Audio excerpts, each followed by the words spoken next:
What's good, YouTube? It is your boy Big Cool coming to you from Colossal Sports TV, and I'm with my homie.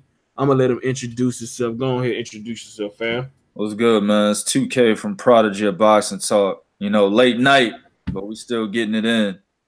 Hell yeah, man. So we here to talk about Jarrett Hurd being eyed by Eddie Hearn to potentially come over there to the zone.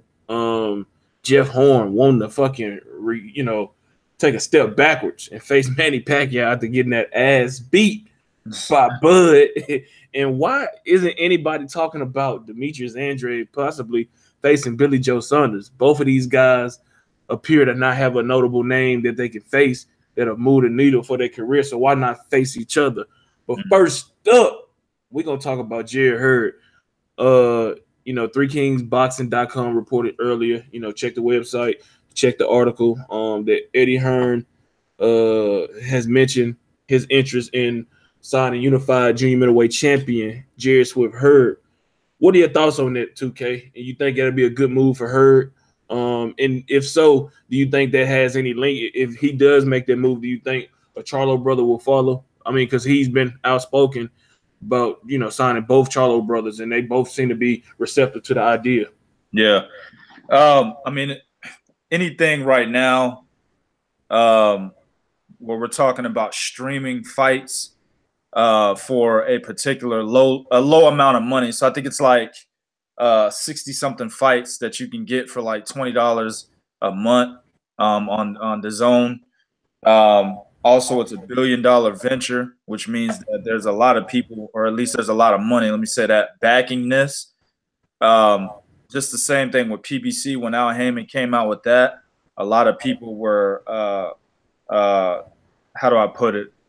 They didn't think it was going to work, They didn't think he was going to be successful. And he did exactly that. So I think the people that jump on the DAZN right now, if they actually trust what Eddie Hearn is trying to do, and they actually do a little bit of research, which I'm pretty sure they do if they got the offer, right? And that will actually sway their decision whether or not they're going to make that jump over to DAZN. If they did do the proper research, their team did the proper research and gave them the proper data back from that research, they'll understand that this is a situation where I think Eddie Hearn looks to be more successful than he does fail, right? So it'd be an excellent decision for Jarrett Hurd to take that, especially if you've got Jermell Charlo, who he's trying to unify with possibly at the end of this year. There's a possibility we can get that fight later this year. He's looking to unify with that guy, and that guy actually signs with his own. Yeah, man, I think you should do it. I think so too, because the way it was laid out when Adrian Broner dumbass posted, the contract offer, it seems to be really cut clear and dry. You know what I'm saying? It's guaranteed fight dates, guaranteed money, and there's plenty of opportunities to be in action. You know what I'm saying? Because that's one of the damn negatives I feel about PBC is that a lot of guys don't fight consistently, whether it's by choice or by whatever it may be. I just think that with more avenues being presented to them, you gotta be at least listening to what Eddie Hearn has to say. And I agree, if he could pull off getting Jarrett Hurd and Jermell Charlo, that would be crazy, because he also got Kell Brook, who been back and forth with Jermell, has been called out by Jermell and Jarrett Hurd, for fights. So I think that it would be a case of the rich getting richer, and Eddie Hearn definitely putting his foot in some of these American managers, promoters' asses, and really letting it be known that he's here, not over for the UK, but over here in America. And I think that the sky's the limit, you know what I'm saying, if he could start pulling off these guys, you know what I'm saying?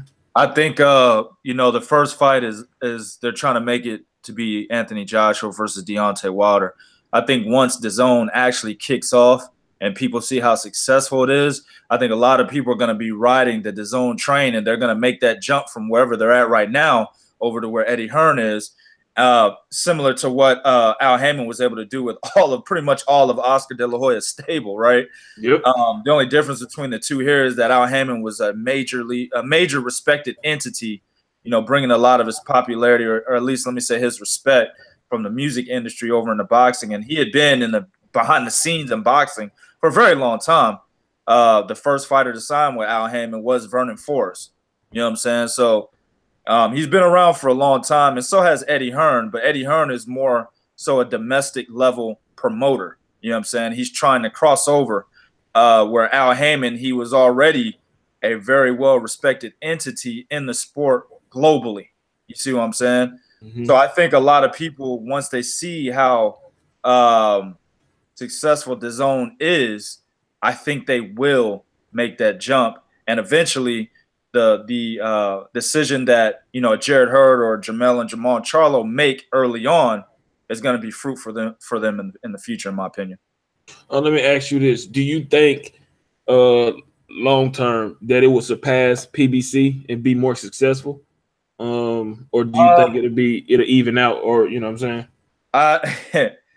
Well, to be politically incorrect, a lot of motherfuckers gonna think so. I think it'll be more popular because it's a white man running it. Y'all already know how this shit works. You know what I'm saying? Al Haymon did an excellent job, and he still got major criticism. You know what I'm saying? He still had a lot of people doubting him and not backing him and bashing the PBC. Also, the way that Al Haymon collected his money in order to start it was kind of had an asterisk next to it. When a lot of people got, you know, the word on how Al Haymon got his funding for PBC, that's when they really put on the pressure, like, oh, this motherfucker really not going to be successful. Mm-hmm. Well, this is a different scenario over here with Eddie Hearn.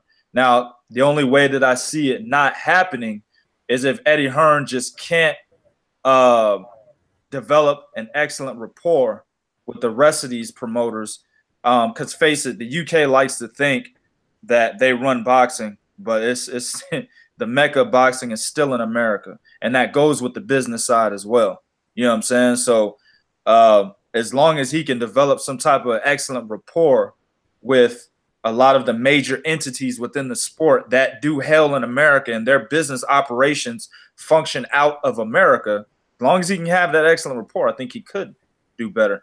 But we'll see, though, man.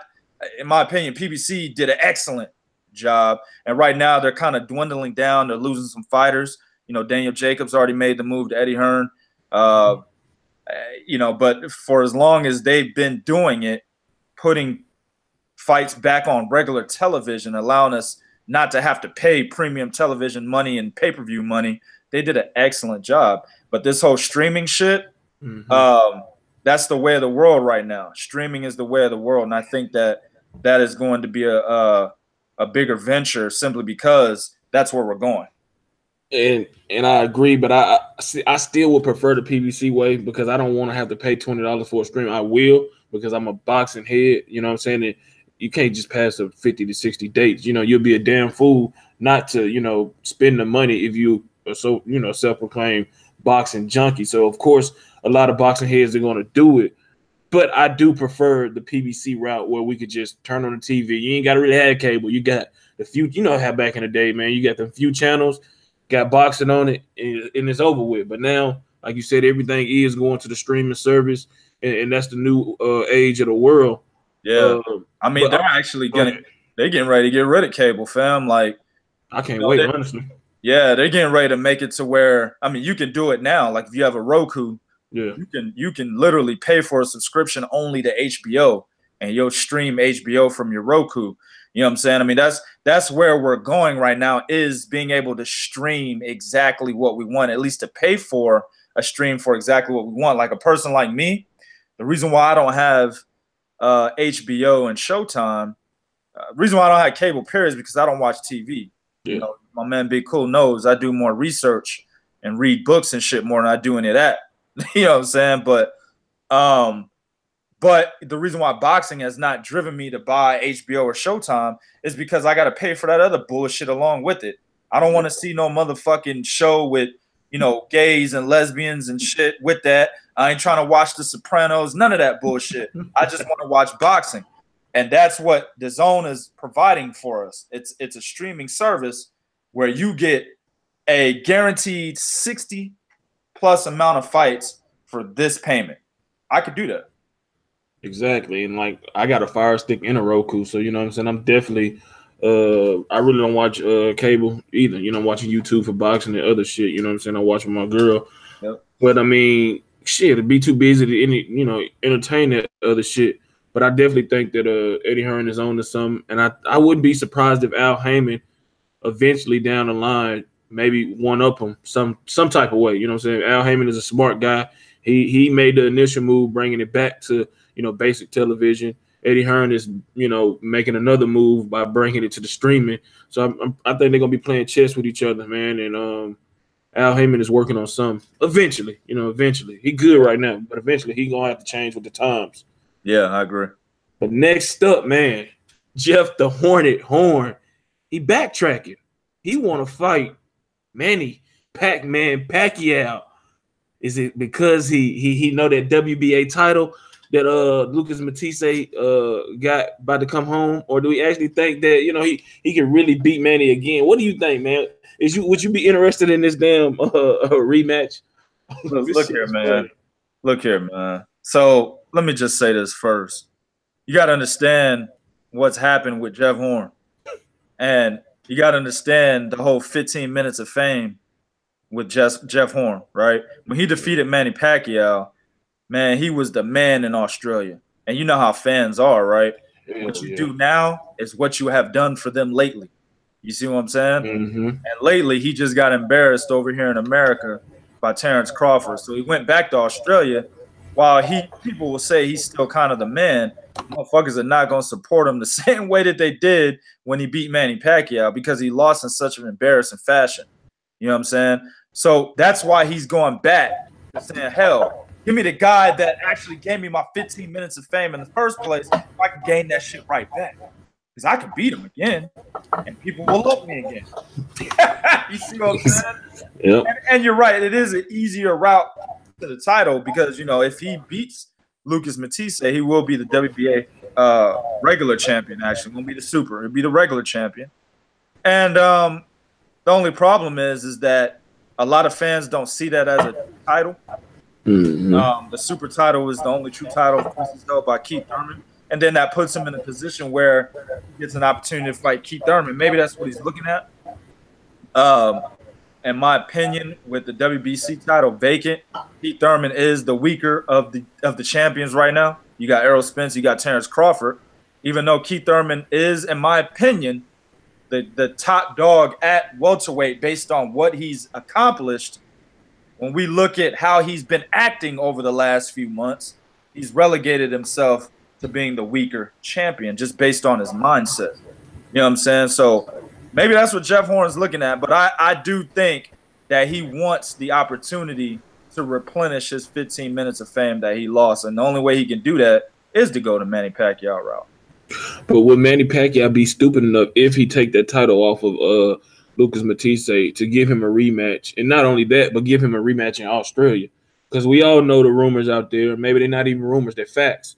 Manny Pacquiao is struggling financially. We know the history. He give this, he give that, he give this. So would you be surprised if he took the rematch in Australia again, knowing what happened in the first fight? Although we both feel the fight could have went either way. Yeah, because the first time he really didn't have to fight him in Australia. I think Manny Pacquiao, just like me, for example, and how I thought about that fight, he thought about it the same way and thinking he was going to run through Hornet. You know what I'm saying? Oh, man, I'll fight the motherfucker in Australia. It don't matter. He whack. And then he lost. So I think this time around he's going to be a little bit more weary about where the fight is going to be, even though he, again, will be the champion bringing a belt to the table. I think this time around he'll be like, all right, let's have a fight in America or Malaysia where he's having the Lucas Matisse fight. I think that's what he's going to want. And I don't think Jeff Horn will get that opportunity to pick the venue to be in his home country this time around. I really don't. All right, let me ask you this question. Do you think Manny Pacquiao this go around would beat or can beat Jeff Horn? I know it sounds crazy, like, big cool, what the fuck you talking about? This is Manny Pacquiao, but Manny Pacquiao ain't been Manny Pacquiao since when? Since before he got iced against one man with Marquez? Yeah. Manny Pacquiao, I semi agree with what you just said. I agree. He's not the fighter that he quote used to be, and I'll go further back since he lost to Tim Bradley. Tim Bradley was seeking them drug tests, or the fighter he used to be. You mean? Yeah, right? Tim Bradley was seeking them drug tests, and then all of a sudden, Manny Pacquiao is no longer knocking motherfuckers the fuck out. And ever since then, he hasn't been that same fighter, right? But then, where I disagree at is when we look at the Tim Bradley fight, the third fight, and then we look at the Jesse Vargas fight. One thing that I noticed against Jeff Horn is that he didn't provide the angles that he normally does, but he did do that against Jesse Vargas and against Tim Bradley in the third fight. He really did it against Tim Bradley, right? Yeah. But in the Jeff Horn fight, he stood right in front of him, and he allowed Jeff Horn to put him on his back foot, which didn't allow Manny Pacquiao to land his short, compact shots because he was out of range, trying to fight off of his back foot. You see what I'm saying? So at the end of the day, the narrative in that fight is, hey, you let Jeff Horn bully you out of being able to use your angles. You let Jeff Horn bully you up against the ropes, and you let Jeff Horn put you on your back foot. So if he can rectify all of those issues, then yeah, he has an excellent chance of beating Jeff Horn. If he just goes back to being the fucking Manny Pacquiao he was right before he fought Jeff Horn, he beats him. But we'll see. We'll see if he can do that against Lucas Matisse, because he's really gonna have to provide angles against that motherfucker for real. Man, I can't. I mean, that's a fight I'm kind of looking forward to just because of what Matisse, possesses in his fist. But I got a sneaky feeling, man, that Manny Pacquiao, we ain't got to worry about a rematch with Jeff Horn or fucking him getting crucified by Loma or fucking Terence Crawford. I got a sneaky feeling that Matisse gonna put the final nail in the coffin of Manny Pacquiao in a few weeks. But let's move on to a topic that I don't think a lot of people are thinking about. Maybe you too, K, because you're a deep thinker. You know who Demetrius Andrade is. Even though he a fool outside of the ring, when it comes to making these business decisions, skills cannot be questioned. You know what I'm saying? And for a guy to be as skilled as he is, a former champion, WBO junior middleweight champion, beat Vanis Monterosian for that title. This guy cannot get a big fight to save his life. I mean, he called out Gennady Golovkin, practically begged for that fight. They said, "Nah, nigga, you too a nutcase." You know what I'm saying? He cashed himself out, or he fucking priced himself out. Excuse me. But what are your thoughts, man, on a potential fight? I know it ain't being talked about, but would you be interested in Billy Joe Saunders versus Demetrius Andrade? Listen, man, I'm interested in any fight Demetrius Andrade is in, but this is the problem. I'm not interested in Demetrius Andrade. You get what I'm saying? Yeah, I get you. So this is the problem, man. And shout out to you because you interviewed him a year ago, where he told us that the reason why he stayed with Banner Promotions is because he felt that he had a hold of his own career dealing with Banner Promotions. When you talked about this topic early in the video, I already had an answer for you as soon as you said the topic. The reason why people aren't clamoring to see a Demetrius Andrade, even though he's a very skilled fighter sitting in the 160-pound division, is because he's taken the luster off of himself, right? When he's calling motherfuckers out and then not really negotiating deals with these guys, well, then it becomes a situation where it's a boy who cried wolf. You know what I'm saying? He's crying wolf all over Twitter, all over Facebook, all over Instagram, all over whatever social media source that he's doing it on. But then when it gets down and get to the fucking table, he's like, nigga, I just playing, nigga. You know what I'm saying? Yeah. The more times you do it, the more the fans are going to get hit to it. Then they're going to be like, man, fuck this guy, right? Shit. Also, HBO don't even want to deal with him. He was supposed to fight Sergey Derevyachenko. Both guys agreed to the purse that they had. And HBO was like, nah, man, we remember that Alantez Fox bullshit you gave us. We remember that Jack Colque bullshit you gave us. Nope. And then ESPN was like, damn, dog. I mean, we like the fight, but we just can't get, our top guys to actually fund this shit. So nope.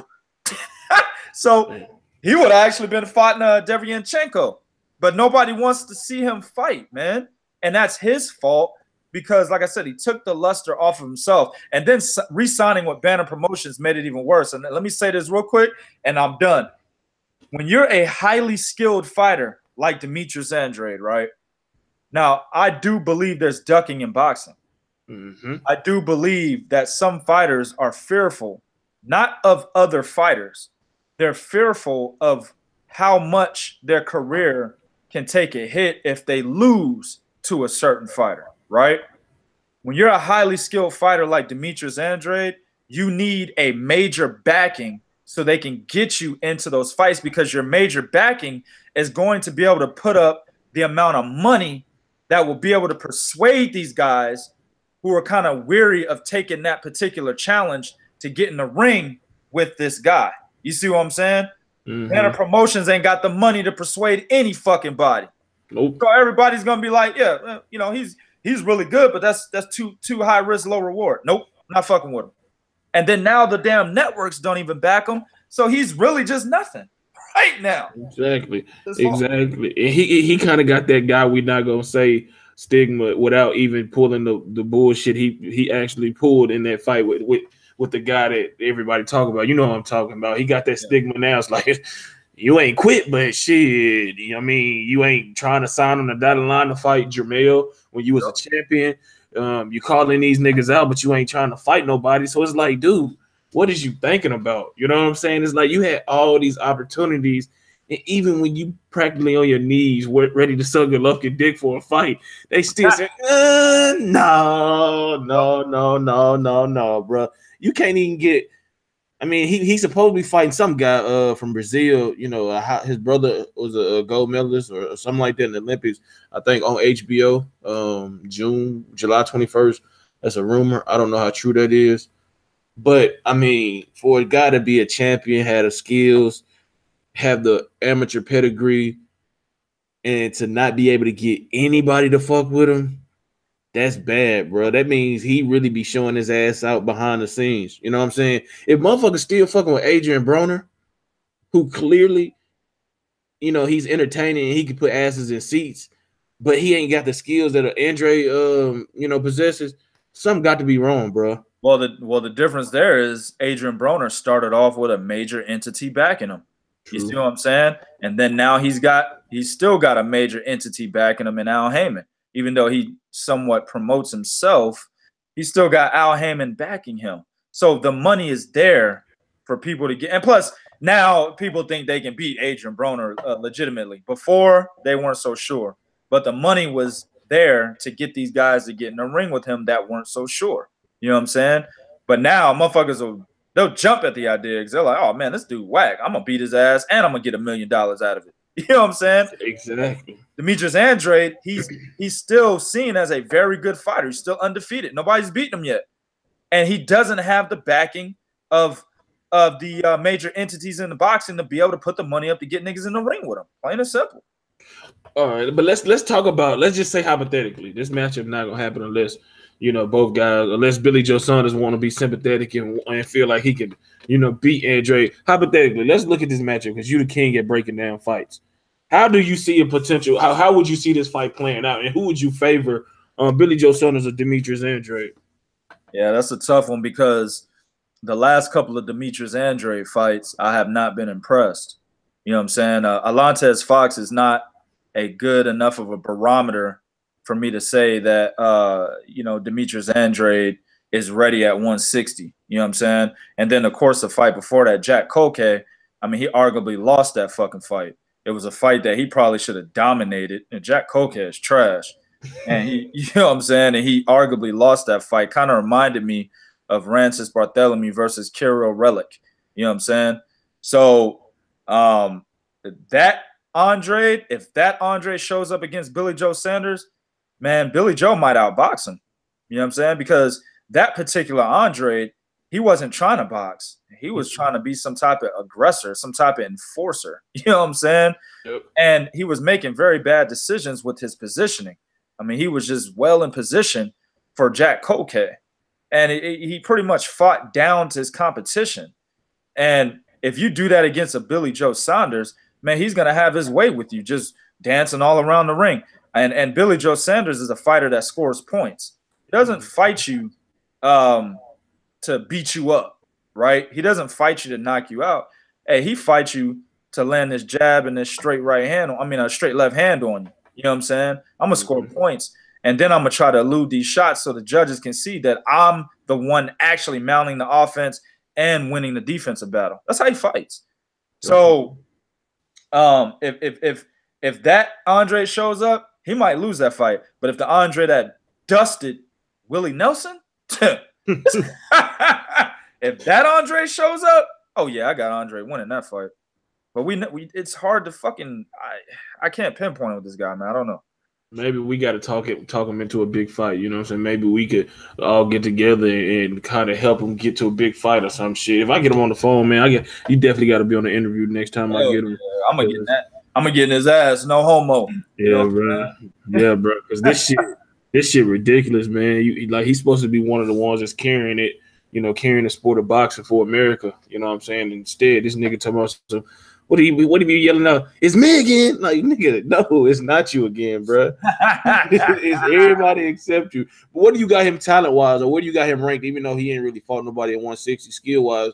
What do you put him at, you know, behind Jamal, behind Jamal, behind Daniel, or he, you know, what you got him in that pecking order?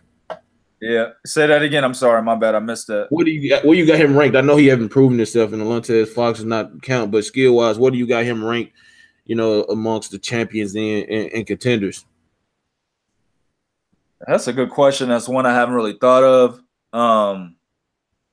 I mean, I can't necessarily rank him very high at 160. Like you just said, Alantez Fox is not going to be a good, as I said earlier, it's not going to be a good barometer and trying to figure that out. So, I mean, I'd have to put a host of cats ahead of him. You know what I'm saying? Daniel Jacobs is definitely ahead of him. Gennady Golovkin, Canelo are definitely ahead of him. Billy Joe's definitely ahead of him. Even Jamal Charlo's ahead of him. He's done more at 160, even though he got there after him. You know what I'm saying? I might even have to put fucking. Don't say it. Don't say it. Don't say it, nigga. I gotta put Murata ahead of him. I could do that. I thought you were about to say somebody else. Who'd you think I was going to say? I thought you were about to say David Lemieux. I mean, yeah, I'm about to say shit. But this is the thing, though, fam. At 160, you might have to. Yeah. Because David Lemieux has done more, right? Mm-hmm. Now, if we're talking about skill-wise. Yeah, that's what I was really saying, skill-wise. Okay. If we're talking about skill-wise, then, yeah, that's much different. I'd say he's a top 5 160-pound fighter, skill-wise. But then again, like I said, there's an asterisk next to that because now we don't know what Demetrius Andrade we're liable to get depending on who he's fighting. You see what I'm saying? Mm-hmm. So just based on the data that we've had at 154, what he's done there, I'd say he's a top 5 fighter skill-wise. All right. Let's add a topic in, man. Terence Crawford. He the talk of the town right now after watching Jeff Horn. Who do you think would be a valuable next opponent? Because we both agree we definitely are high on Terence Crawford as a fighter. But if we being honest, if you look at his resume, this not to be critical, but we're gonna keep it real. You got Victor Postal, you know what I'm saying? You got Yuriorkis Gamboa, who was small. You kind of looking at and really waiting to see him match up against somebody that can really get you excited. You know, they're like, damn, this motherfucker might actually lose this fight. Who do you think is valuable? Because we know he's not gonna fight the Garcia Porter winner. We know he's not fighting Spence. We know he's not fighting Thurman next. So who do you think he should fight next that at least give it, you be like, it's a 70-30 fight. You know what I'm saying? That can kind of give us some hope that he could face some true adversity instead of it being the typical top-ranked matchup. You know what I'm saying? At 147, damn, man, you making that shit difficult. Oh, my bad, man. This motherfucker eliminated like everybody that would definitely. All right, well, okay. Who do you think? Okay, all right, let's see. Okay, out of the people, I know you don't think Spence is next. You know what I'm saying? So we're gonna take Spence out. We're gonna say he could fight the Porter Garcia winner or Thurman or Khan or whoever the fuck you feel is a threat. Who would you be satisfied to seeing him fight next without having to ratchet up the pressure? Because eventually, you know, the pressure, we're going to look at him like, all right, bud, we love you as a fighter. You're the truth, but we really need to see it at 147 or just in general, because I know the question was posed from Willie the Kid. Shout out to the homie from Eastwick and one of the founding members of 3kingsboxing.com. He posted on Eastwick Boxing that who has the better resume, Naoya Inoue or Terence Crawford. Yeah. And you, Chris, and Willie quickly just, killed that debate by saying Inoue, which is true. So who do you feel that he needs to face? Because we all wondering in the back of our head when he gonna step up and face those guys.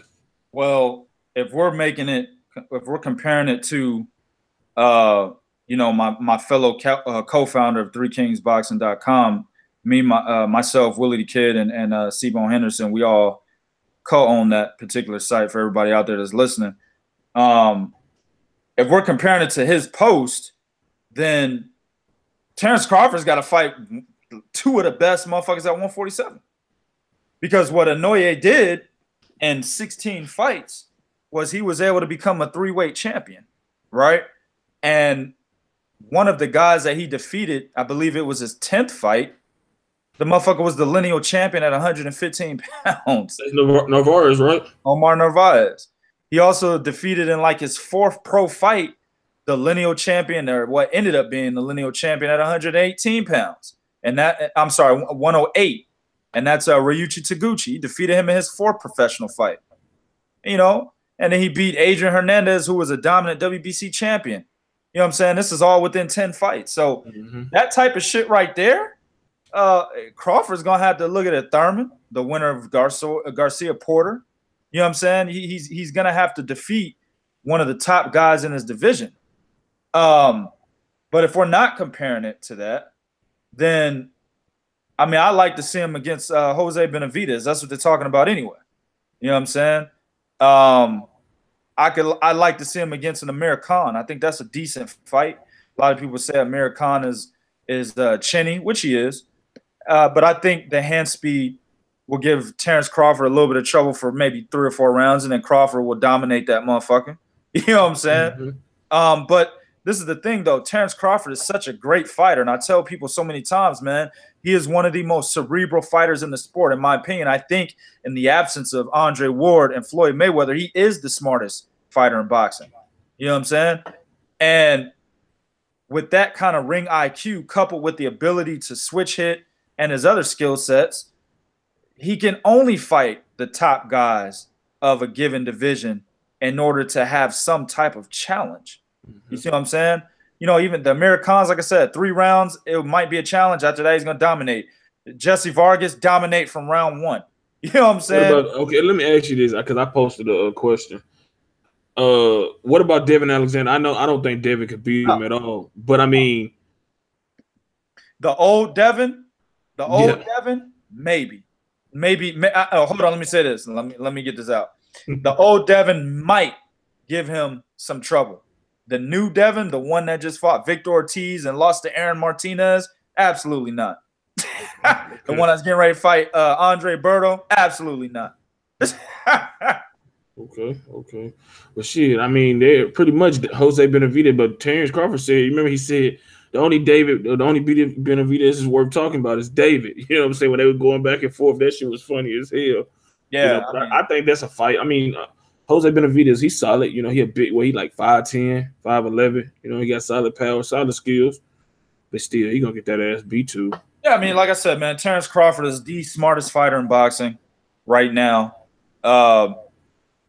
When those guys, Floyd Mayweather and Andre Ward, were there, they were active, I was telling cats back in 2014 that Terence Crawford has upper echelon ring IQ, man, and he's only been showing it ever since. You know what I'm saying? So when you got a guy that smart, coupled with that high level of skill, he's got to fight the best in order to see a challenge, man.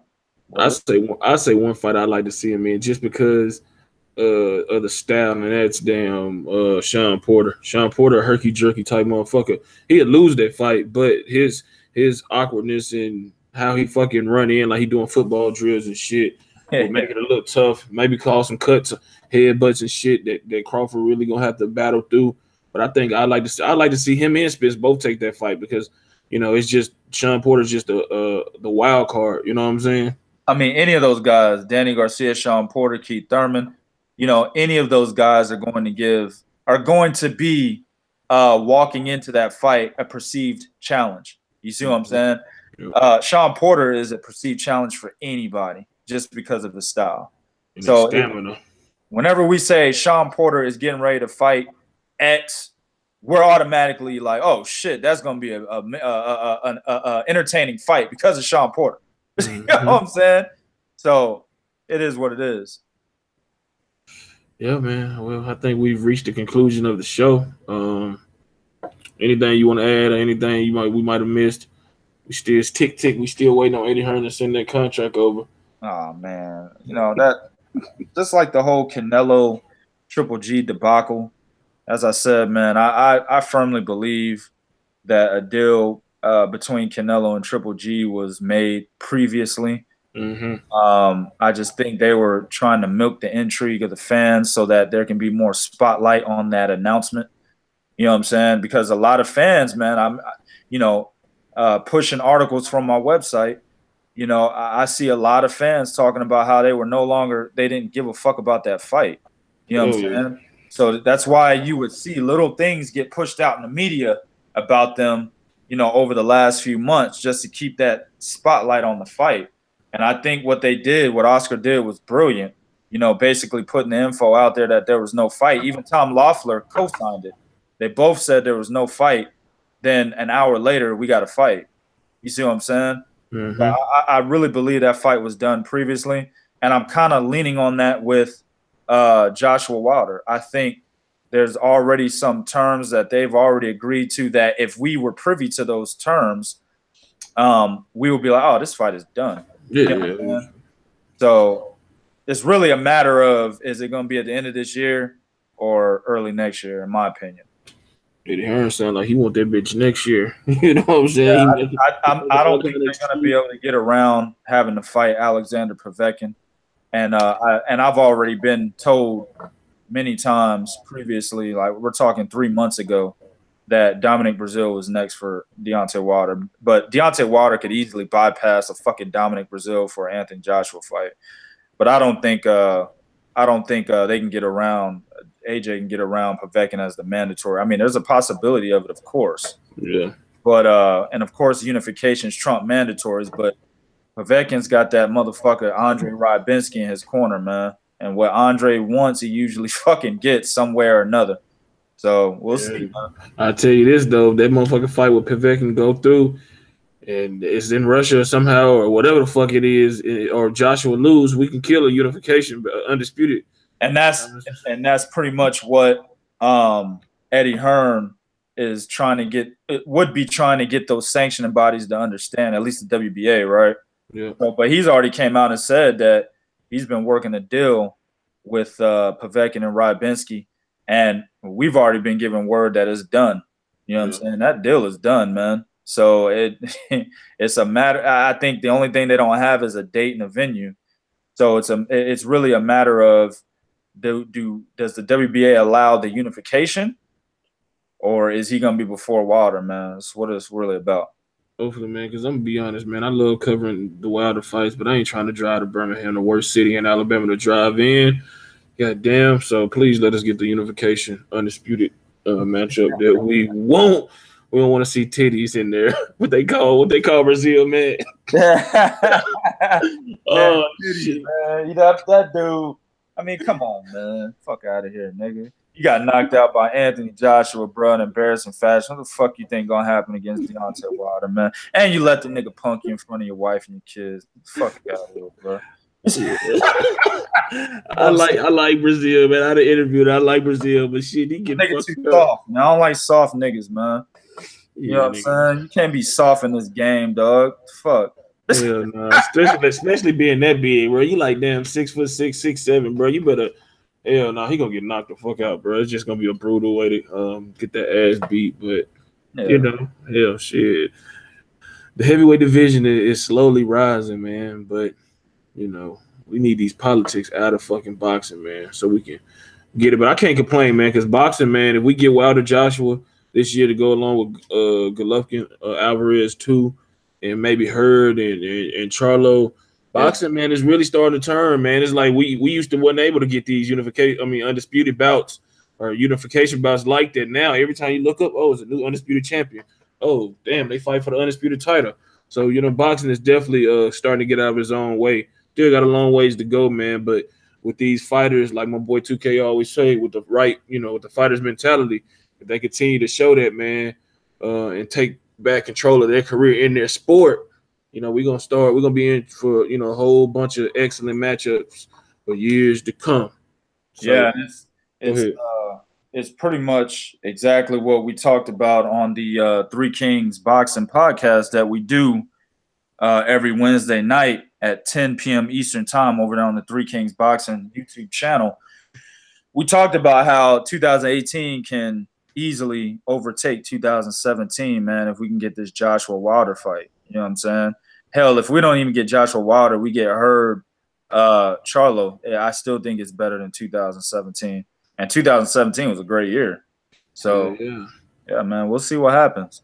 In 2019, baby. Mikey and Loma coming soon, maybe. Yeah, I think so, too. I agree to that. You know, Loma trying to get that Pacquiao fight at 135. Hold on. Hey, hold on, 2K. Robert used to call me. Hold on. What'd you say, Robert? You said it's gonna be you versus Loma. Okay, my bad. It's Robert versus Loma, man. He said, hey, Mikey. That nigga Robert, I said that nigga delusional if he gonna try to fight Mikey the way he been fighting Javier Fortuna. You know what I'm saying? Shaka Khan. Yeah. Hey, yeah, he fought Richard Comey. Yeah, he said if you fight Richard Comey, yeah, that's my boy 2K. You don't want to go to Texas, bro. You're a little nigga.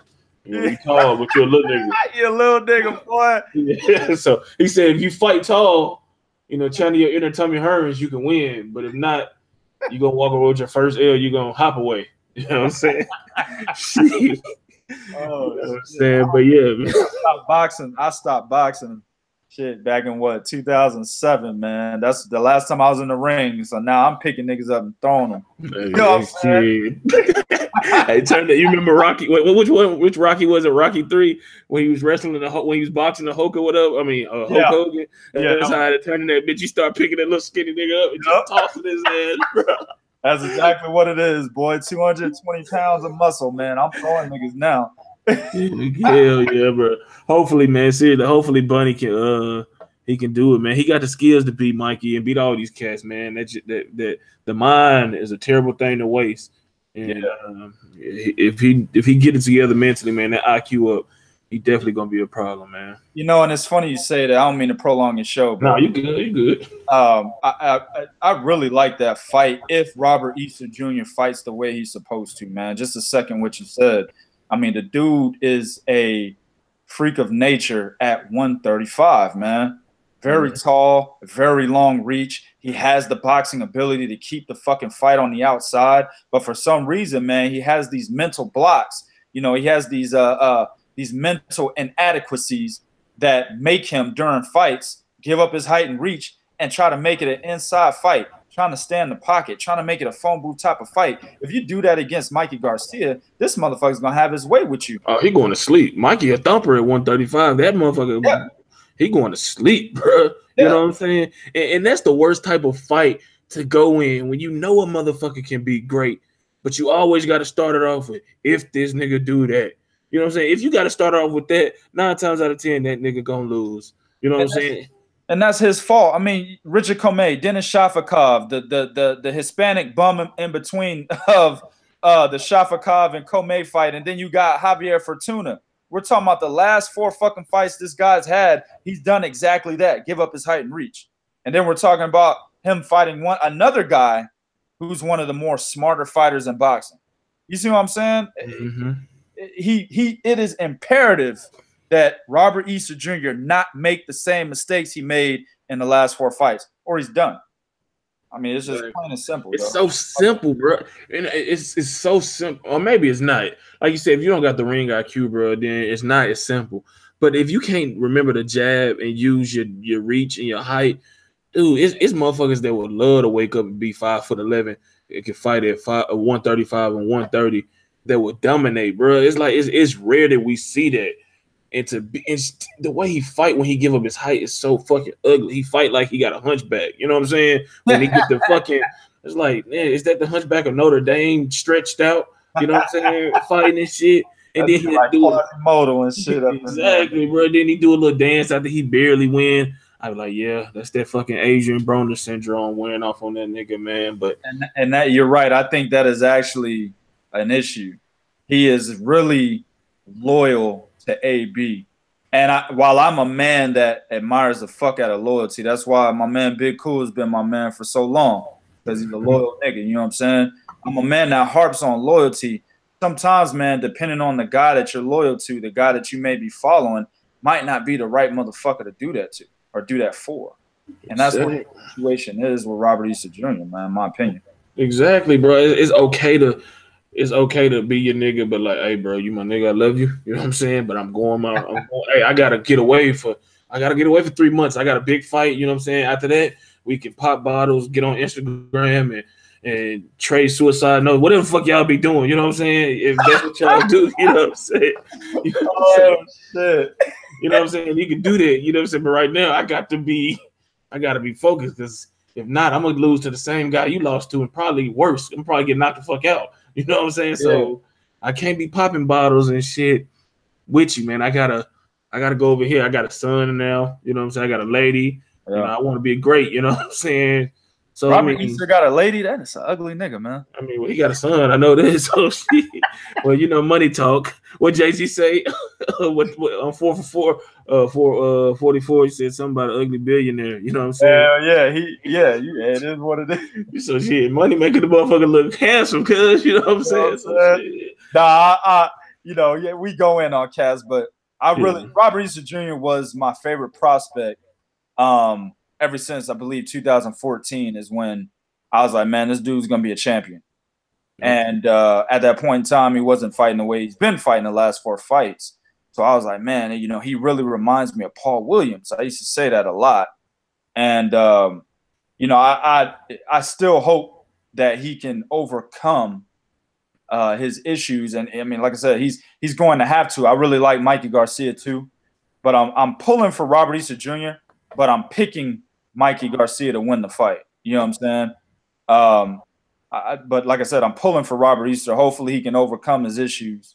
And this is a big fucking win. And to be honest with you, man, I really don't want him to be relegated down to what his boss is. You know what I'm saying? Yeah. He should actually be running about billions, because he's better than Adrian Broner. You know? And I say this, even if he lose respectable, it's a close fight, you know what I'm saying? I could deal with that, you know what I'm saying? If he shows some flashes, some improvements, you know what I'm saying? I could deal with that. But people easily forget how good this guy is. And it's his fault, like you said, it's his fault that people kind of forget. When he fought Argis Mendes, that's when I first seen him. I was like, this nigga is off the chain. This nigga is good. I'm like, who the fuck is this nigga? Robert Easter Jr.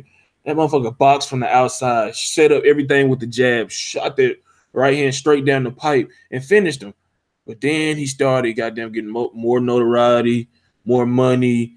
Adrian started whispering in his ear and shit, and that nigga started, you know, losing his mind. But if this dude can get it together, I'm telling you, Loma better watch out. You know what I'm saying? Because I don't care how good you is, sometimes you just can't compete with a motherfucker that's athletic, powerful, fast, and long. Pause. You know what I'm saying? Yeah. And we'll see, man. It's just all about a progression, man, with Robert Easter Jr. And we definitely gonna see July 28th, man. These fights coming fast as fuck. Yeah, so, I agree. So, well, we're about to wrap it up. Hope you enjoyed it. When me and 2K get together, man, it's classic. You know what I'm saying? We just be killing it. Make sure you check out his channel, The Prodigy of Boxing Talk. Also check out 3kingsboxing.com for your latest and greatest updated, unfiltered, and unbiased boxing news reported the way it should be. Also check out the 3 Kings Boxing Facebook page. You know what I'm saying? And just support the movement and everybody that's moving with us. I'm Big Cool. Make sure you hit that subscribe button, drop your comments in the comment section below, and hit that post notification bell to get notified every time I upload content. Until next time, I'm out. Peace.